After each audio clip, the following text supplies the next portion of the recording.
pas Muniut, ku shkon? Nuk shkon në një qytet normal të madh europian, shkon në Slovakët, shkon dhe ke Orbani. Dhe ka që qartë. Sot Rubio është pak a shumë si Rumsfeld në 2003-shin. Në 2003-shin, kur që konferenca e Muniut, asaj kohë ishte sekretari i mbrojtjes i Bush djalit Rumsfeld, ishte momenti i luftës në Irak. Po, që u nda Europa. Asaj kohë për të parë, aty filloi plasëria e parë midis amerikanëve dhe europianëve, domethënë Francën, po Francë dhe Gjermani, ku i trajton Francën dhe Gjermanin si vendet simbolike të Evropës plak. Po, nda Europa e vjetër dhe Europa e re, po. Në 2003 unë tha. Dhe asaj kohë prandaj ditë sot me udhëtimin që bën tani Rubio në Bratislava dhe në Budapest, asaj kohë tha, ne amerikanët tha në 2003-shin Rumsfeld, do të mbështetemi tek Europa e re. Pra Europa lindore. Po.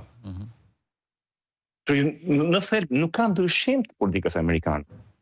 Ajo që bëri thjesht sot Rubio, nxorja të fuqën, që illustroi pucët pak a shumë krenarisë europiane për kaluarën e saj, për një moment tha që kalura është e kalura.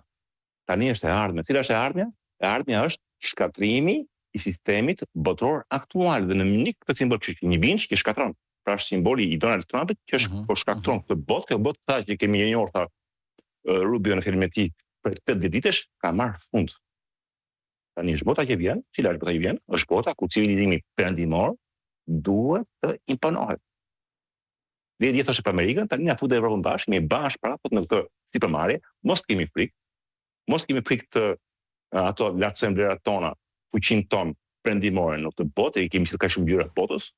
Mos kemi frikë thotë që heqim dorë nga këto idetë e klimës. Mos kemi frikë thotë heqim dorë nga kjo OKB që ka marrë fund. Asgjë, kjo Amerikë nuk ndryshon mendim. Po ku e le Europën? Ishte kjo tani.